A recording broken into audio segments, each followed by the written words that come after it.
morning. My name is Melissa and I'm an assistant buyer here at Rogers Gardens, and today I'm talking about Leucadendrons. These are our featured plant of the week for our Fall is for Planting program. They're a great little plant. They're 25% off along with lots of our other natives and shrubs and succulents.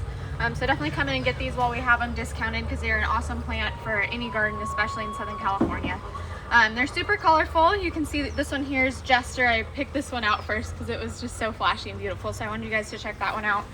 And then this one's a little bit more toned down, but you can still see it has these flower bracts on the top that have really great color. So it's a great just little splash of color to a water-wise garden.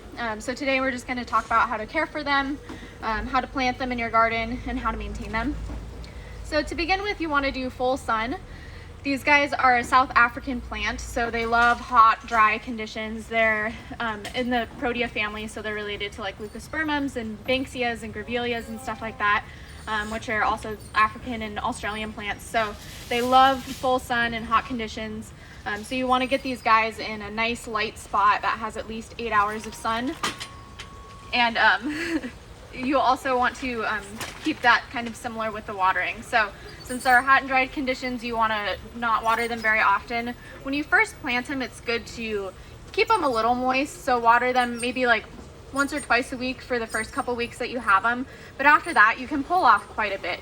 So probably watering once every 2 weeks will be sufficient for them. You always want to make sure the soil is drying out before you go ahead and water them again. So you want to actually test the soil with your finger and make sure it's dry in like the top inch of soil before you water it again, to make sure it's not getting like too waterlogged. It's not sitting in soggy, wet soil where the roots might rot out.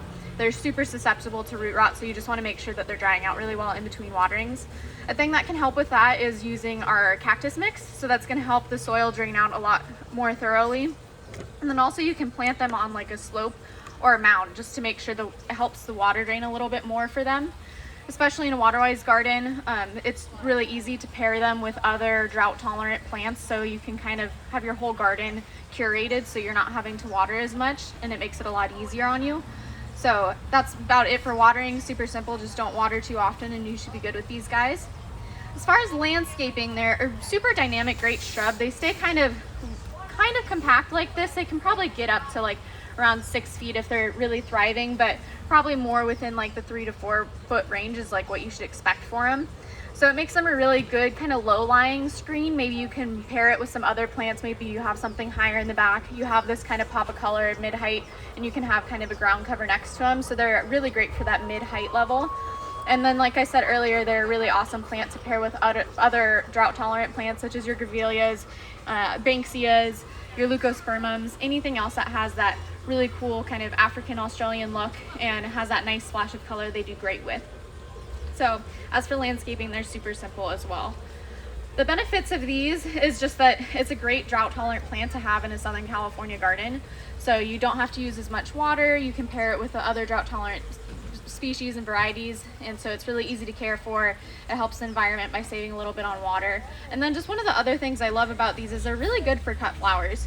So you can kind of cut these little colorful stems off. They do like a good pruning every now and then, so that kind of helps them stay nice and fresh and healthy looking as well. But you can put these in your cut bouquets, and even moving into the holidays, we have some like fresh like Australian and African wreaths and stuff that have these kind of plants like composed in the wreaths, and they're absolutely beautiful. So you can use these even in your wreaths if you want to get a little creative for the holidays and have kind of a different, more of a deserty like Mediterranean look for your wreaths and your decorating for the holidays. So that's about it for these. They're super simple.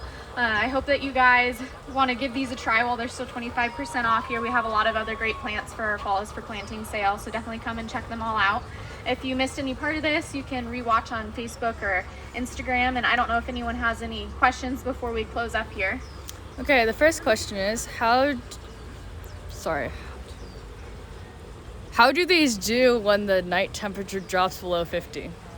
So below 50 should be okay, but you probably don't want to plant them in an area that's going to be below 30 regularly. They're not going to do too well with the frost, but below 50 should be okay. They should be fine with that. Okay, so they can't handle frost. Yeah, I wouldn't plant them in an area where you're worried about getting frost pretty frequently. Oh, sorry. Hi, just kidding. Someone wants to know where we're located. We are in Corona Del Mar, so right in Newport Beach. Sorry, hold on. that's all the questions about that we seem to have today. Yeah, these are an awesome plant. It's great because they are so simple. They're colorful, they're easy to care for, really easy to integrate in your garden, especially if you're going for the waterized, drought tolerant look. So thank you guys so much for tuning in. Once again, if you missed any part of this, you can rewatch on Facebook or Instagram or YouTube.